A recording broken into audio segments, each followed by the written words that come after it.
안녕하세요. 이번에 원산지관리사 출입 통관 실무하고 품목분류 실무를 맡게 된 이선웅 관세사라고 합니다. 반갑습니다.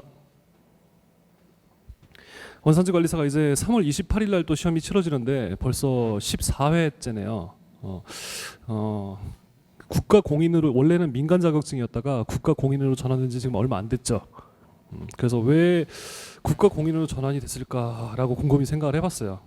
그랬더니 지금 이제 FTA 체결하고 있는 국가들도 많이 늘어났고 앞으로도 계속 체결이 될 거고, 그다음에 현재 지금 FTA 발효 중이고 적용을 받고 있는 국가들이 한 50여 개 국가 정도가 돼요. 그래서 기업 내에서도 그런 FTA에 대해서 그 이해를 하고 전담할 수 있는 전문가가 필요하지 않나. 그래서 국가 공인 자격증으로 돌리지 않았나 싶어요. 이제 우선 이제 FTA 목적에 대해서 먼저 설명을 드릴게요.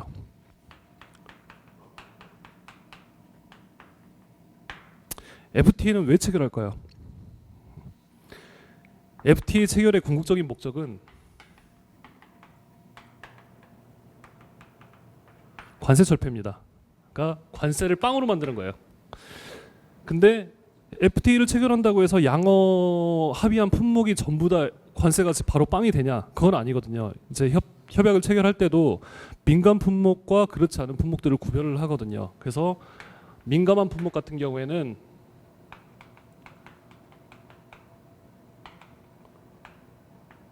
점진적으로 철폐합니다. 그러니까 10년 정도, 뭐 5년, 10년 이렇게 기간을 정해놓고 점진적으로 세율을 낮춰가면서 결과적으로는 빵에 이르게. 그 다음에 민감하지 않은 양호 품목 같은 경우는 즉시 철폐도 하죠. 발효되는 순간 바로 0입니다. 이렇게 지금 나가고 있고, 결과적으로는 관세 철폐를 하기 위한 목적으로 FTA를 체결하는 거예요. 그럼 그만큼 그러니까 물품을 수입하는 사람들에 대한 세금 부담이 적어지겠죠. 근데 대신에 국가는 그렇게 호락호락하지 않습니다. 이러한 특혜를 주는 대신에 굉장한 의무를 부과하고 있죠. 뭐 원산지 증명서가 발급되는 경우에는 원산지 증명서상의 기재 사항이라든지, 그 다음에 뭐 그 발급되지 않고 뭐 이유국 같은 경우는 상업성장에다가 그 인증수주자 번호를 넣게 돼 있는데 6,000 유로 초과하면 넣게 돼 있는데, 그런 인증수주자 번호 체계라든가 이런 게 잘못되어 있으면 안 되거든요. 그래서 이런 거에 대해서 관리를 할 수 있는 그 전문가가 필요로 하게 되는데, 예전에는 원산지관리사 시험이 이제 있기 전에는 그런 것들에 대해서 공부하는 사람이 관세사가 거의 유일했거든요. 근데 이제 원산지관리사가 생기면서 이제 원산지관리사 자격증 공부하시는 분들도 그런 거에 대해서 공부할 수 있는 기회가 생겼습니다.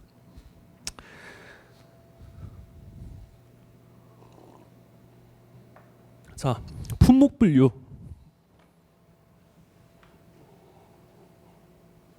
품목분류가 무엇이냐? 여기 있는 이런 물품들 있죠. 뭐 유리창이라든지 뭐 형광등이라든지 아니면 뭐 저기 히터라든지 이런 것들이 그냥 수출입할 때 신고를 할 때 형광등 이렇게 써놓을 수는 없잖아요. 그리고 뭐 그런 거에 대해서 세율을 다 일일이 적어놓을 수도 없고, 그렇기 때문에 물품에 대해서 HS 코드라는 걸 정해놔요. 우리나라는 HSK라고 해서 10단위를 쓰고 있고요. 국제적으로는 6단위까지 통일이 돼야 돼요. 6단위를 쓰고 있다는 얘기가 아니라, 우리나라는 10단위지만 다른 나라는 8단위도 있어요. 그러니까 우리나라는 뒤에 4자리를 추가로 우리나라에서 쓰고 있는 건데, 국제적으로는 6단위가 통일돼야 돼요. 앞에 6자리가. 그래서 우리는 이 HS 코드를 각 물품마다 부여해서 그 물품이 출입될 때 이 HS 코드를 신고서에 기재하도록 되어 있습니다. 왜 기재할까요? 뭐 여러 가지가 있겠죠. 뭐 세율 적용 목적도 관세 부과 목적이 있을 거고, 그 다음에 그 무역 통계 작성할 때도 HS 코드별로 무역 통계 다 나오거든요. 그런 통계 작성이나 이런 거 할 때 필요하기 때문에 HS 코드를 다 부여하게 됩니다. 그래서 이런 물품에 대한 HS 코드 따는 작업을 관세사가 하고 있고요. 자, 근데 만약에 HS 코드를 잘못 딴다. 어떤 문제가 있을까요? 품목 분류를 잘못한다.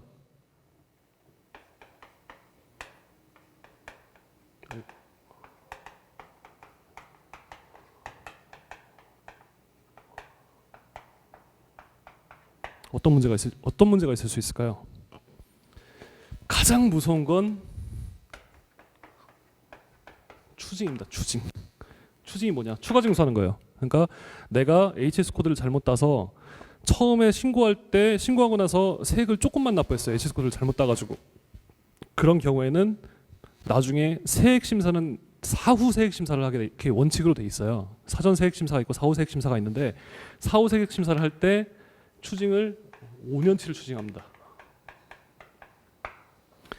뭐 5년치라고 하니까 뭐 그래 뭐 10,000원씩 5년 뭐 얼마 안 되겠지. 10,000원씩 뭐 5년치 추징해봐야 뭐 얼마나 되겠어. 뭐 이렇게 생각하실 수도 있는데 무역 거래량은 한 무역업체가 하루에 한 건만 거래하는 게 아니거든요. 하루에 뭐 1,000건도 하고 많은 데는 몇만 건도 거래합니다. 그렇기 때문에 그 건수도 다 곱하고 그 다음에 거기에다 일수에다가 5년치까지 곱해버리면 금액이 어마어마합니다. 그래서 이거는 상당히 주의를 하셔야 돼요. 그 HS 코드는 정확하게 분류하는 게 굉장히 중요합니다. 그리고 예를 들어서 수출의 경우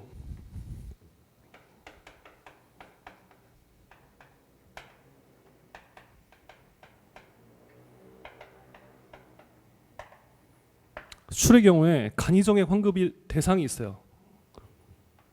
그러니까 중소제조업체, 약간 영세한 중소제조업체나 이런 업체들은 수출을 할 때 그 수출 물품에 대해서 그 과세 가격당 한 과세 가격 한 10,000원당 한 뭐 몇십 원, 50원, 100원 이렇게 해서 간이정액 환급을 받을 수 있도록 제도가 마련이 돼 있는데요. HS 코드가 달라지면 잘못 따면 그 환급액도 달라져요. 근데 만약에 환급액이 좀 적었다 하면 문제가 안 될 텐데 너무 많이 받았다. HS 코드 잘못 따서 많이 받았다. 그럼 나중에 사후 세액 심사 때 역시 차익만큼 추징이 되고 그만큼 환급 가산금 이자죠. 이자가 부과됩니다. 그렇기 때문에 HS 코드는 정확히 따셔야 돼요. 그리고 이제 무역 통계 쪽에서도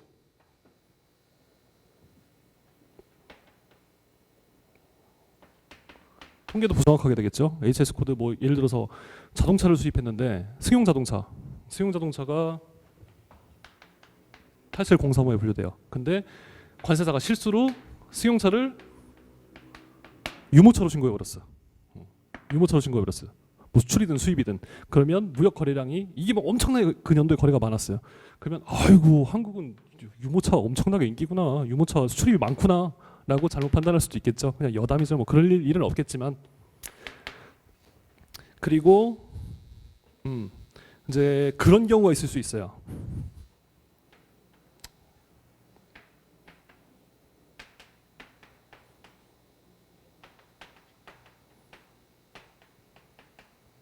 부정 수출입. 그러니까 어떤 경우냐면 그런 요건을 수입 시 요건을 받아야 되는 그런 물품들이 있어요. 예를 들어서 먹는 거는 식품위생법상의 검역을 받기로 돼 있어요. 검역을 받아야 돼요. 들어올 때마다. 그래서 그런 검역 대상 물품인 경우에 검역을 하게 되면 통관 지체가 일어나요. 바로바로 물품을 뺄 수가 없어요. 검역이 완료돼야지만 물품을 뺄 수가 있거든요. 그래서 화주들이 이제 뭐 그러시면 안 되겠지만 가끔씩 그런 분들이 계세요. 요건 걸려 있는 거면 요건 없는 대로 좀 3번을 빼주면 안 되겠냐라고 하는데 안 됩니다. 빼면 큰일 납니다. 나중에 이거는 처벌받을 수 있어요. 처벌. 금액이 문제가 아니라 고발될 수 있어요. 고발. 그렇기 때문에 고의적으로 HS 코드를 그 빨리 통관하기 위해서 바꾸는 거는 굉장히 위험한 일입니다. 이런 문제들이 발생할 수 있어요. 그럼 우선 책의 이제 페이지의 가이드를 보시게 되면 원산지관리사 주요 왼쪽 페이지 하단에 원산지관리사의 주요 수요처가 나옵니다.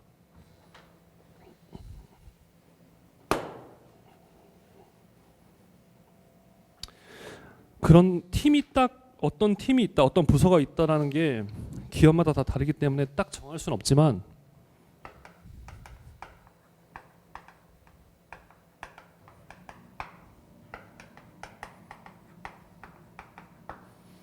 이런 팀들이 있어요.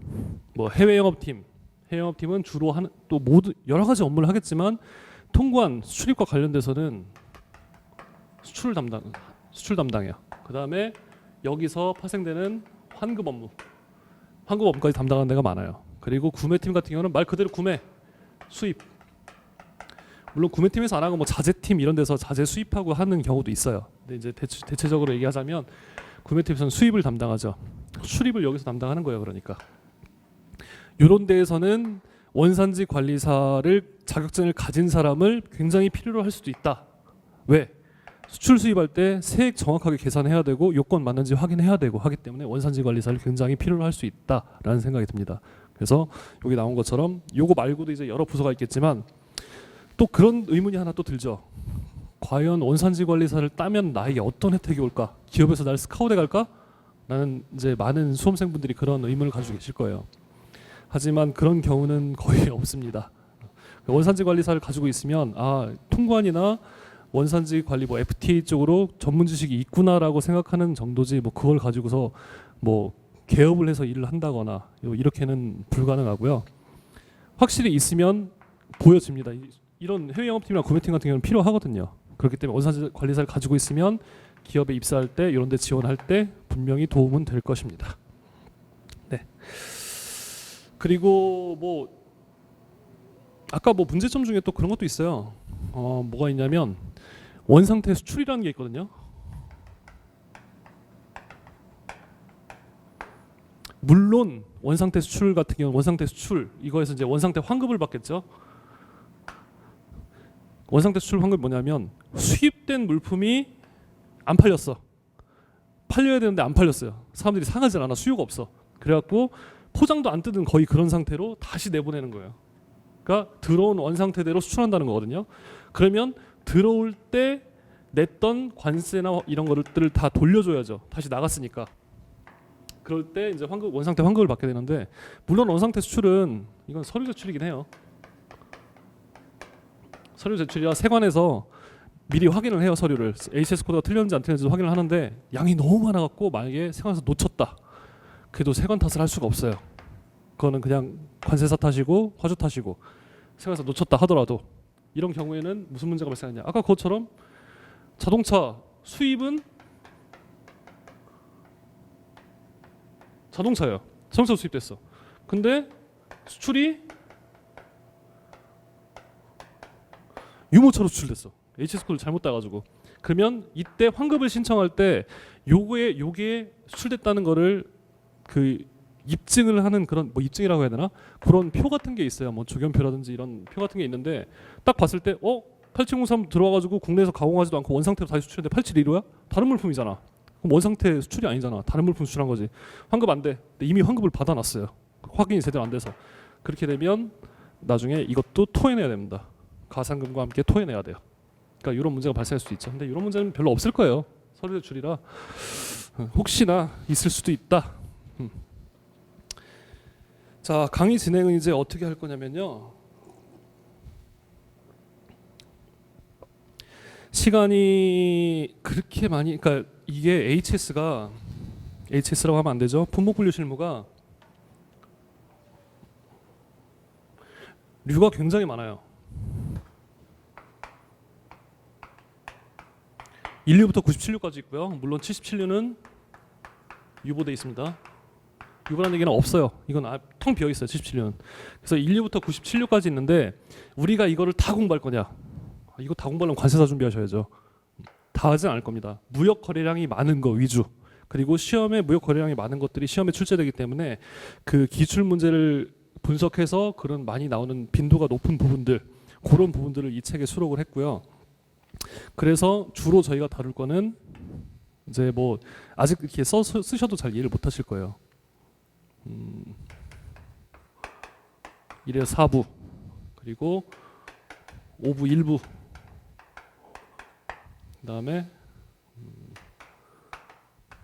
11부 12부 그 다음에 요 내용들은 나중에 뭐 지금 그냥 간략하게 설명만 드린 거니까요. 11부 그 다음에 15 16 17 18에서 1부 요 정도만 둘러볼 거예요. 요게 시험에 가장 많이 출제되는 부분이거든요. 요 정도만 둘러볼 거고 나머지는 그럼 어떻게 하냐. 솔직히 가져갈 수도 없고 안 가져갈 수도 없고 한 부분들이에요. 근데 겨우 한두 문제 맞추자고 이 엄청난 다른 여기 속해 있지 않은 다른 걸 공부한다는 건 시간 낭비예요. 그렇기 때문에 그런 부분들은 나오게 되면 과감하게 찍고 넘어가시길 바랍니다. 네. 그럼 이제 시험에 대한 설명을 한번 해볼게요. 자, 원산지 관리사 시험은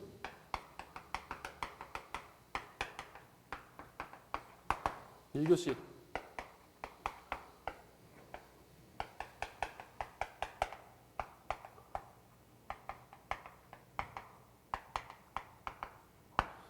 FT 협정 및 법령 이게 1교시에 들어가 있고요. 거기에 같이 들어가 있는 게 품목분류 실무가 들어가 있어요. 그리고 2교시에는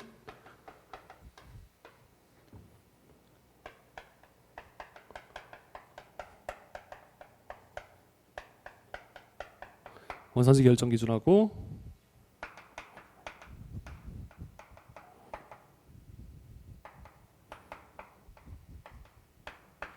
수출입 통관 실무가 들어가 있죠. 네. 그래서 각 25문항 이것도 각 25문항 해서 50문제를 60분 동안 풀게 되실 거예요. 그러니까 50문제를 60분에 푸니까 시간이 그렇게 많지도 않다고 볼 수 있고 그렇다고 넉넉하다고 그렇다고 없다고 넉넉하다고 볼 수도 없죠. 그냥 시간은 제가 볼 땐 이 정도면 그냥 넉넉하게 그냥 풀 수 있을 것 같기는 해요. 그리고 크게 문제 뭐 계산 문제가 막 엄청나게 나오지 않는 이상은 시간은 별로 크게 문제가 될 건 없을 것 같고요. 이제 문제는 뭐냐? 빨간색이 요거하고 요거는 상대적으로 쉬운 편이에요. 여기 두 개에서 점수를 받으셔야 돼요. 점수를 여기서 받으셔야 되고요. 그 다음에 수험생들이 가장 힘들어하는 과목 이겁니다. 품목분류 실무. 이거는 뭐 저 처음에 관세사 준비할 때 품목분류 실무 이제 저희는 과목 이름이 관세율표 및 상품학이라는 과목으로 돼 있어요. 이거를 제가 처음에 책을 딱 봤을 때, 야 이게 사람이 할 수 있는 건가? 그 생각했거든요. 이게 외울 수 있나? 과연? 그런 생각을 했었고, 그리고 또 수업 들을 때도 저 강사님이 도대체 뭐라고 하는 거야? 하나도 못 알아듣겠는 거예요. 뭐 강사님이 실력이 없어서 전달을 잘 못하는 게 아니라 알아들을 수가 없어요. 뭐 전부 생판 모르는 내용이고 용어도 너무 어렵고. 근데 여러분들은 공부하시면서 용어를 일일이 다 아실 필요가 없어요. 왜? 그 용어 묻는 건 안 나와요.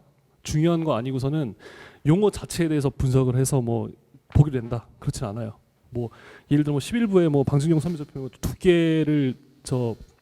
두께에 대한 단위인 뭐 데시텍스라든가 이런 막 어려운 말들이 나와요. 이런 어려운 말 데시텍스 이런 건 분석할 필요 없어요. 그냥 외우시면 됩니다. 그래서 제가 강의 진행하면서 그냥 외우세요 하는 부분들이 있을 거예요. 이해하지 마세요. 그냥 외우십시오. 나중에 이해는 자동으로 딸려올 수 있습니다. 그러니까 HS 같은 경우는 이런 저 품목분류 실무 같은 경우에는 암기가 우선 선행이 돼야 돼요. 알든 모르든. 그래야 나중에 몇 번 봤을 때 한두 번 보고는 몰라요. 그래서 몇 번 봤을 때 그때 퍼즐 조각들이 맞춰지기 시작합니다. 아, 요거는 여기랑 분류 한계가 있구나. 그러니까 분류 한계라는 건 뭐냐면 앞으로 이제 그런 용어를 많이 쓸 건데요. 분류 한계라는 거는 여기도 분류 가능하고 여기도 분류 가능한데 뭐 성분이나 이런 거에 따라서 어느 쪽으로 갈 수 있다. 이런 거. 그 경계를 분류 한계라고 하거든요. 그런 거 판단하는데도 처음에 암기가 돼 있으면 편해요. 그래서 제가 이제 무조건 다 이해하실 필요는 없어요. 그러니까 암기만 해두시면 그 똑같은 글만 보면 되잖아요. 그냥 글만 보고서 아, 이 데시텍스 이거 맞네 틀리네 이렇게 찍으시면 되잖아요. 그래서 수업 시간에 곧 제가 말씀을 드릴 거고요. 무조건 그냥 외워라라고 말씀을 드릴 거고요. 제가 아까 얘기로 돌아와서 이건 어려워요. 이것도 조금 어려워요. 이것만큼은 아닌데 이것도 어려워요. 그렇기 때문에 여기서는 꽈락을 넘기셔야 돼요. 목표를 한 50점? 60점? 이 정도 목표로 잡으세요. 여기다 너무 많은 시간을 투자하게 되면 나머지 것들이 지장이 생기잖아요. 그러니까 요거는 한 5, 60점 정도 예상을 하는데 사실 이렇게 맞기도 힘들죠. 그러니까 꽈락을 넘기는 걸로 잡으시고 만약에 40점을 난 목표로 하겠다. 꽈락 넘기는 목표로 하겠다. 이러면 떨어집니다. 꽈락 나옵니다. 그러니까 그거보다는 조금 높게 잡으시고요.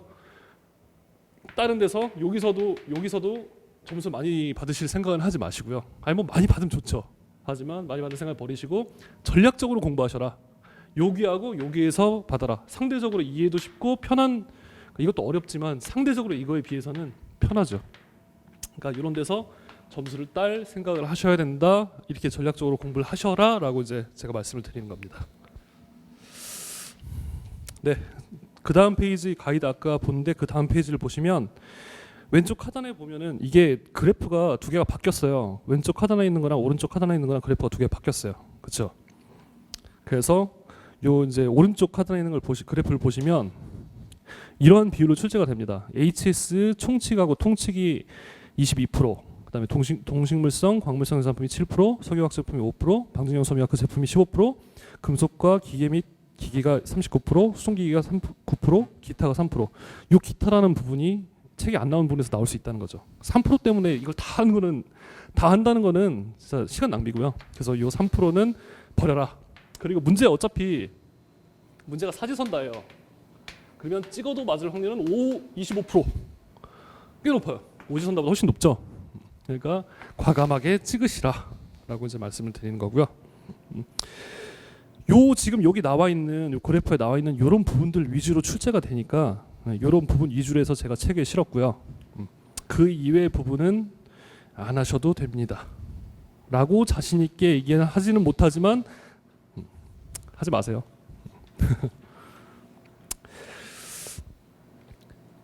자, 그리고 이제 강의를 진행하면서 어떻게 아까 말씀드리다 말았는데 통칙 같은 경우는 맨 처음에 들어가 있어요. 통칙이 뭐냐면 분류 기준이 애매할 때 여기도 들어갈 것 같고 저기도 들어갈 때 들어갈 것 같고 할 때 그 기준을 적용해서 한쪽으로 분류를 해야 돼요. 그 품목 분류는 두 개로 분류하면 안 돼요. 무조건 하나로 가야 되거든요. 그렇기 때문에 그럴 경우를 대비해서 만든 그 전체에 적용되는 규정 그게 이제 통칙인데요. 그 통칙 어차피 처음에 설명해도 못 알아듣습니다. 제가 자신할 수 있어요. 못 알아들어요. 대신에 이제 처음에 시작할 때 간단하게 설명을 할 거예요. 간단하게 통칙을 설명하고 넘어가고 그 다음에 모든 진도가 다 빠졌을 때 자세하게 설명을 할 겁니다. 왜냐하면 그때 본문 내용도 어느 정도 눈에 익었기 때문에 무슨 소리인지 조금 들리거든요. 그렇기 때문에 처음엔 간단하게, 그다음에 나중에 자세하게 통칙을 설명할 겁니다. 그리고 혹시나 시간이 남게 되면 뭐 그럴 일이 있을 것 같아요. 시간이 좀 남게 되면 이제 불필요한 거는 제가 버리라고 할 거거든요. 그리고 여기 책에도 제가 이 책을 쓰면서 필요 없는 것들도 실었어요. 실무에 필요한 거, 수업 목적에서 필요 없는 것들도 있어요. 그런 부분은 제가 과감하게 읽지 말라고 찢어버리라고 할 겁니다. 뭐 찢어버린 건 좀 그렇고요. 보지 말라고 말씀을 드릴 겁니다. 그래서 그런 부분은 패스하셔도 되고요. 그 남는 시간에는 이 뒤에 보면은 본문이 끝나면 문제가 한 50문제 정도가 수록이 돼 있어요. 그런 문제를 풀면서 과거 했던 걸 복습하는 시간을 갖게 될 거고요. 그러니까 뭐 다 진도만 빼는데 그냥 시간 다 쓰지는 않을 겁니다. 네. 그리고 이제 이 품목 분류라는 게 어떻게 하는 거냐? 저희 관세어들이 많이 하는 건데요. 품목 분류가 이제 물품을 수입할 때, 뭐 수출할 때도 당연하겠지만 수입을 예를 들어 보겠습니다. 수입할 때 화주들이 뭐 메일이나 팩스로 이런 걸 보내줍니다. 인보이스, 송장이죠. 패킹 리스트, 그다음에 운임 내역서, 보험에 가입됐으면 보험료 명세서, 그다음에 원산 증명서가 필요한 경우에는 원산 증명서 이런 걸 보내줘요. 근데 이 이제 인보이스에 써 있는 게 뭐 물품의 규격, 수량, 단가, 금액은 요거 곱하기 요거겠죠. 규격인데 이 규격이 뭐 크기 뭐 이런 그런 규격이 아니라 이게 그냥 그 업체에서 쓰는 물품명입니다. 물품명. 규격. 요런 거를 써 있는 인보이스를 저희한테 줘요. 그럼 저희가 그걸 보고서 HS 코드를 땁니다. 그걸 보고 규격을 보고. 근데 규격이 그 회사에서만 다루는 그런 아이템 코드나 이런 걸로 돼 있는 경우도 있어요. 그래서 그런 걸로 이제 물품 직접 확인이 불가한 경우에는 화주한테 전화를 합니다. 전화해서 용도 설명서 주세요. 그리고 재질 알려주세요. 플라스틱인지 철인지 재질 알려주세요. 어디다 쓰는 건지 알려주세요. 그리고 있으면 사진 보내주세요. 근데 화주분들이 그때 잘 안 줘요. 주시는 분들도 많은데 가끔씩 안 주시는 분들이 있어요. 아니 알았었다 라고 그냥 얘기하시는 분들인데 그런 경우에는 저도 구글링을 합니다. 구글에서 나오는 경우도 있거든요. 그 이미지 검색에서 고글링을 하기도 합니다. 근데 이런 게 정확하게 있어야 HS 코드가 정확하게 분류가 됩니다. 부목 분류가 정확해지는 거죠. 네. 그래서 이렇게 실무적으로 HS 코드를 분류하고요. 요 HS 코드를 가지고 신고서에서 HS 넣는 란이 있어요. 거기다가 요 해당 HS 코드 란에 그 해당 HS 코드를 넣고 신고를 하는 겁니다. 네. 제가 이제 품목 분류를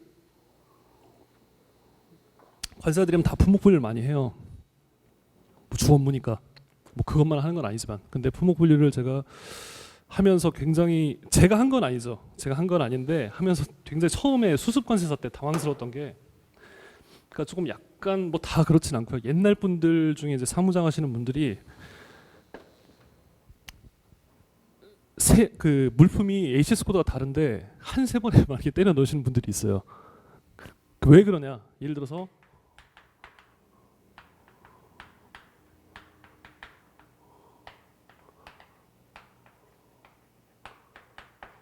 남성용 의류하고 여성용 의류가 있는데 뭐 여기 뭐 티셔츠도 있을 수 있겠고, 그다음에 뭐 바지, 뭐 여자는 뭐 바지, 뭐 블라우스 이런 게 있을 수 있잖아요. 이게 들어오게 되면 남성용하고 여성용하고는 HS 코드가 분리돼 있어요. 따로 다 그런 건 아닌데 따로 분류하게 돼 있어요.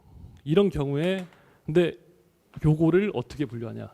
그분들이 이제 편의상, 그러니까 다 막 여러 번 쳐야 되니까 편의상 한 HS 코드를 분류해버려요. 여기다 다 집어넣든지 여기다 다 집어넣든지. 왜 그러냐? 기본 세율이 전부 13%거든요. 세율이 똑같아요. 그러니까 나중에 세관에 적발됐어. 그래도 이제 추징당할 금액이 없다 이거죠. 돈은 정당하게 됐으니까. 근데 뭐 이렇게 해도 뭐 금액상으로는 문제가 안 되지만 이렇게 하시면 안 돼요. 더군다나 뭐 나중에 뭐 환급이나 뭐 이렇게 걸려 있고 하면은 HS 코드 정확하게 따야 되니까 이렇게는 안 하시는 게 좋습니다.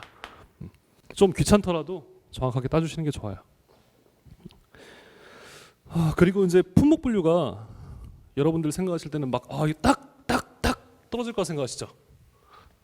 그렇지 않습니다. 굉장히 애매한 것들이 많아요. 그래서 관세청 이제 관세평가 분류원에 품목 분류 사전 심사라는 걸 올릴 수 있는 제도가 있어요. 판단하기 굉장히 애매할 때 그쪽에다가 물품 뭐 이렇게 사진이나 설명서 같은 걸 주면서 그 제출을 하고서 품목 분류 이제 수입하기 전에 품목 분류 미리 해달라라고 의견을 제시하는 게 있는데, 그런 것들을 통해서 품목 분류를 하기도 합니다. 왜 그런 게 있느냐? 품목 분류가 애매한 것들이 굉장히 많아요. 생각보다.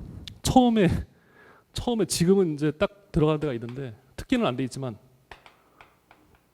복합기, 팩시밀리 있죠. 그다음에 뭐 복사기 있죠. 그다음에 저 뭐 프린터 있죠. 다 복합된 거잖아요. 이거를 HS 코드를 어디로 분류할 거냐? 지금은 딱 있어요. HS 코드가 8443인가? 여기가 맞나? 84435에 그 프린터가 분류되는 그 호에 분류를 하게 돼 있는데, 이런 게 막 신제품으로 나왔을 때였으니까 그 당시에 이런 신제품들이 출시되고 하면 분류하기 굉장히 애매한 경우들이 있어요. 그런 경우에 관세사마다도 견해가 달라요. HS 코드 견해가. 그래서 어떤 경우가 생기냐? 만약에 통관 업체를 통관 관세사를 얘를 쓰다가 마음에 안 들어. 얘를 바꿨어요. 그러면 똑같은 물품을 계속 수입하고 있음에도 HS 코드가 달라지는 경우가 있어요. 관세에 따라 이게 다르니까. 이런 경우에는 똑같은 규격인데 HS 코드가 달라진다. 그럼 세관전산에 이 규격에 대해서 빨간불이 뜬다고 하더라고요. 전 실제로 보진 못했지만 세관전산이니까. 그러면 나중에 이게 심사할 때 너 품목 분류 어떻게 한 거야? 보는 이제 그 꼬투리가 되는 거죠.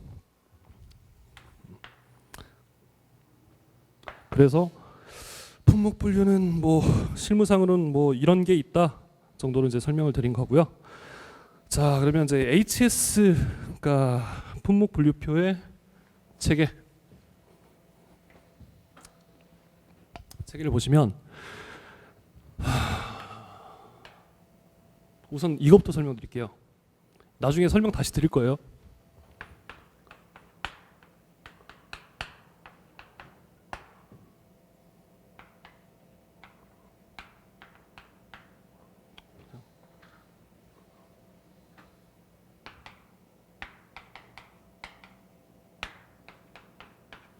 이런 말들이 많이 나오게 될 거예요.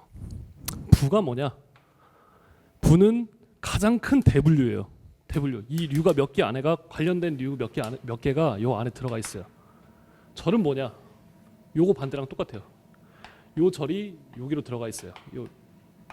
몇 개 묶여가지고 묶인 게 아니라 여기서 나눴다고 보는 게 맞죠. 근데 절은 있는 데도 있고 없는 데도 있어요. 부류는 다 있지만 절은 없는 류가 있어요. 오히려 있는 류가 별로 없어요. 그래서 그거는 나중에 외워두시면 되고요. 호 이건 뭐냐면 예를 들어서 뭐 인류를 예를 들게요. 인류 제 인류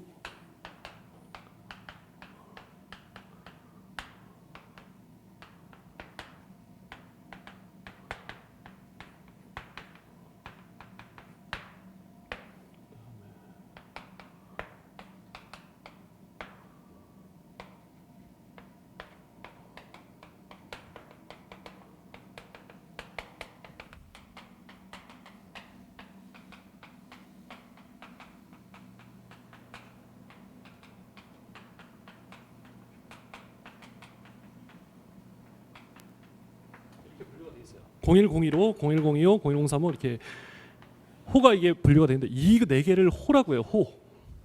호고 요 안에 들어가면 세 분류로 또 두 자리가 더 붙어요. 저희가 HSK가 10자리라고 그랬잖아요.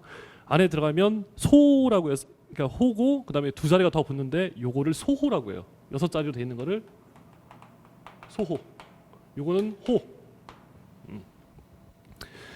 그리고 이제 6자리 아까 말씀드렸듯이 국제적으로 통일해서 쓰고 있는 6단위까지는 국제적으로 통일해서 쓰고 있고요. 호라고 하고 소라고 합니다. 그 다음에 부는 여기 안 나와요. 이건 그냥 류예요. 인류. 근데 인류에서 오류를 묶어서 일부에 들어가 있어요. 왜냐하면 관련이 있는 거거든요. 인류에서 오류는 뭐냐면 산동물, 그 다음에 동물성 생산품, 뭐 돼지고기, 그다음 뭐 못 먹는 서륙들, 뭐 그 찌꺼기 부산물, 뭐 그 고기 부산물들 이런 게 여기 들어가 있고요. 이렇게 묶어서 하나로 이렇게 보기 편하게 해놓은 게 부. 그 다음에 요 안에 들어가 있는 걸 류. 그러니까 1류부터 97류까지 있어요. 77류 유보됐고 아까 말씀드렸듯이 부는 21부로 구성돼 있어요. 그리고 이제 절은 있는 데도 있고 없는 데도 있고 요 류 안에서도 뭐 이렇게 나눠져요. 제1절, 그다음에 제2절 이렇게 나눠지는 데가 있어요. 있는 데도 있고 없는 데도 있다. 그다음에 호는 아까 말씀드렸듯이 4단위가 호고 그다음에 소호는 6단위까지 있는 게 소호. 근데 저희는 소호까지 배우진 않습니다. 그리고 원산지 관리사 관세사는 소호도 일부 보는데 거의 호까지 4단위 호까지 외우고요. 저희 이거 다 외워야 됩니다. 4단위 호까지는 외우고요. 여기 원산지 관리사 자격증은 호보다는 류 위주로 나오는 경우가 많습니다. 류 정도까지만 알아주면 되고요. 근데 가끔씩 그런 분들 계세요. 이걸 하니까 표를 뽑아요. 어디서 뭐 관세청이나 사이트 가서 표를 뽑아서 뭐 이렇게 막 그래서 1류 뭐 2류 뭐 3류 뭐 4류 뭐 5류 뭐 6류 뭐 7류 이거 외우시는 분들 외우지 마세요. 이거 다 알 필요도 없고요. 원산지 관리사는 다 알 필요도 없고요. 이거 외워도 다 까먹습니다. 본문 내용 보면서 자동적으로 외워지게 돼 있어요. 그러니까 이런 거는 시간 낭비니까 하지 마시고요. 자 이제 여기 소호까지 설명드렸어요. 나중에 다시 한번 설명드리겠지만 그리고 주라는 게 있어요. 주가 뭐냐?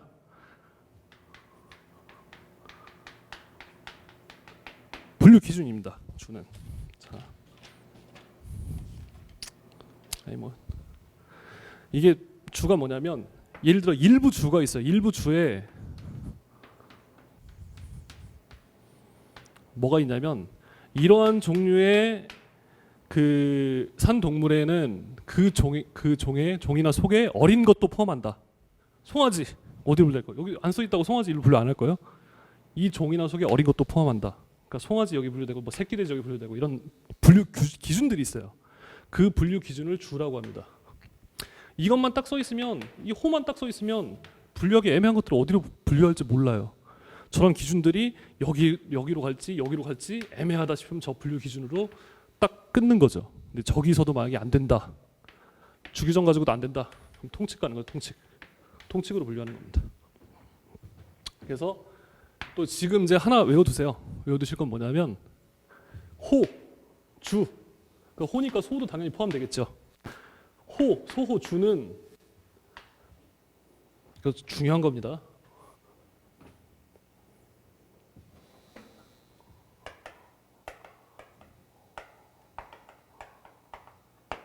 법적인 구속력이 있어요. 절대적인 겁니다. 이건 법적 구속력이 있는 거고요. 부나 류의 표제, 절의 표제가 뭐냐? 일부, 그러니까 이렇게 써 있어요. 일부 산동물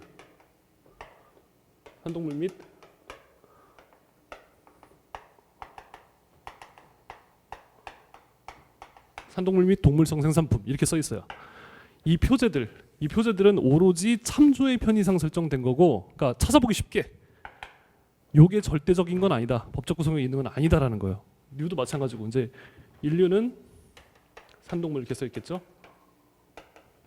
이건 찾아보기 편하게 그냥 설정해 놓은 것이지 실제적으로 법적인 구성력이 있는 거는 저게 아니라 이 안에 호에 써 있는 이 내용들이다. 호의 용어다. 이 호의 용어다. 이건 법적 구성이 있는 거죠. 주하고 호니까 당연히 이건 4단이고 이건 6단이니까 이것도 당연히 포함되겠죠. 이 세 개는 법적 구성력이 있다는 걸 알아주시고요. 자,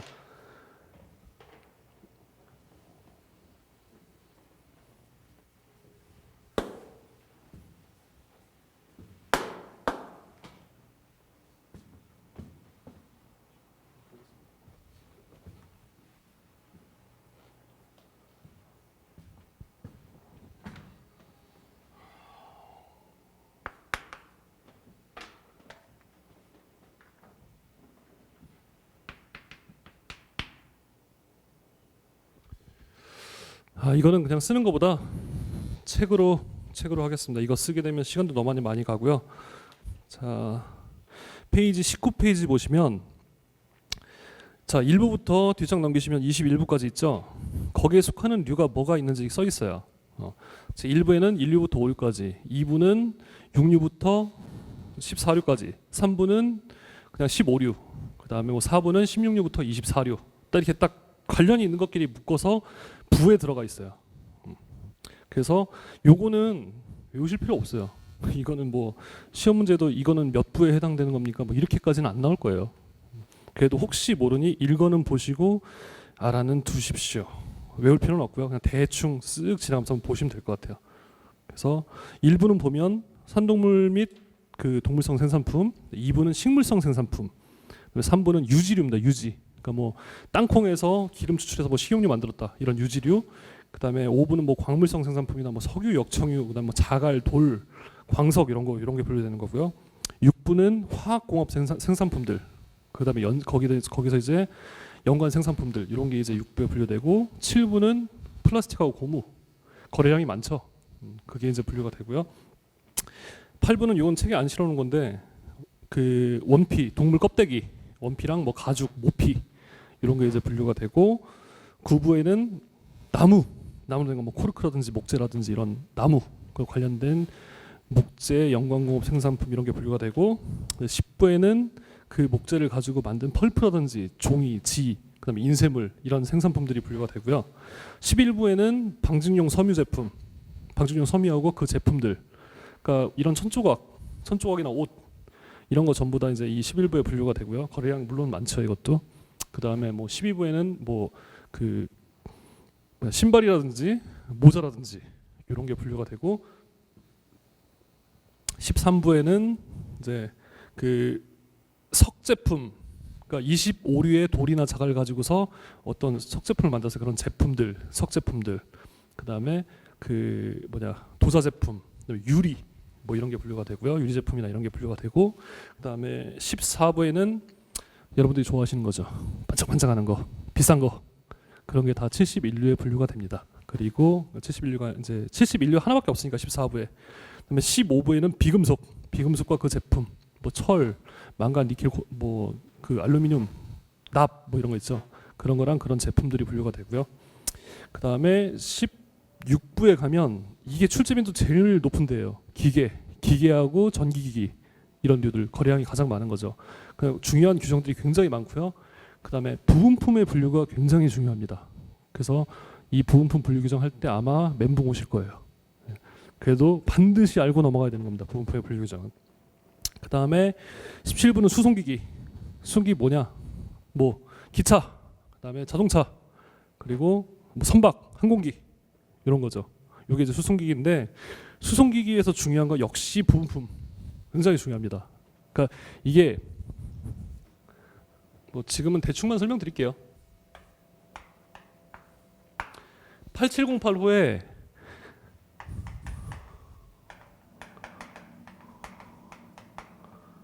자동차 부품이 분류되어 있게 돼 있어요. 근데 자동차 부품이 꼭 여기만 들어가냐? 아니에요. 이런 분류하는 기준들이 있는 거예요. 자동차 부품이라고 해서 무조건 여기다 들어가면 제가 힘이 센가 봐요. 자동차 부품이라고 해서 무조건 일로 분류되면 큰일 납니다. 그래서 이 자동차 부품이 다른 데로 가게 되면 어떻게 가야 되는지 그러한 규정들이 있습니다. 네. 그리고 이제 18부에서는 저희들이 할 게 96 광학기기, 의료기기, 측정기기, 검사기기 이런 그런 기계류 요 부분에 대해서만 96에 대해서만 저희들이 볼 겁니다. 왜냐하면 출제되고 있는 범위이기 때문에 뭐 시계나 악기 이런 거는 가끔 출제될 수도 있어요. 시계나 악기 같은 경우는 하지만 버릴 겁니다. 안 된다고 보시고요, 버리시고요. 그리고 이제 20류나 이제 20부나 저 19부는 무기류 뭐 이거 알 필요 없죠. 무기 수입하려면 허가 있어야 돼. 허가. 누가 그냥 막 수입 막 한다고 막 외국에서 유명한 배우가 영화에서 쓰던 칼이다 수입할 수 있을까요? 장식품으로? 못합니다. 제가 해봤거든요. 안 됩니다. 기준이 있어요. 그것도. 그래서 무기류나 이런 것 제외하고 20부 가구 완구 작품 이런 것도 어떻게 보면 조금 중요하다고 볼 수 있는데 많이 뭐 출제되거나 하진 않고요. 그다음에 이거를 그 한 문제 정도를 맞추겠다고 이걸 하는 거는 무의미하다고 생각합니다. 그래서 이거는 안 나오는 시험에 안 나온다고 봐야 돼요. 거의 나오질 않으니까 이건 그냥 빼버리고요. 빼버리고 그렇다고 해서 뭐 완전히 빼버린 게 아니라 다른 류에서 분류 한계나 이런 걸 얘기할 때 언급이 될 겁니다. 분명히. 그리고 97류에 이제 뭐 수집품이나 이런 거 분류되는 거는 아예 중요하지 않으니까 제낄 겁니다. 네. 그렇게 해서 저희들 강의 내용은 이런 것들을 제외하고 중요한 거 위주로 그다음에 그 출제 빈도가 높은 거 위주로 그렇게 가겠다라는 걸 말씀드리고 자 이번 시간은 여기서 마치도록 하겠습니다. 감사합니다.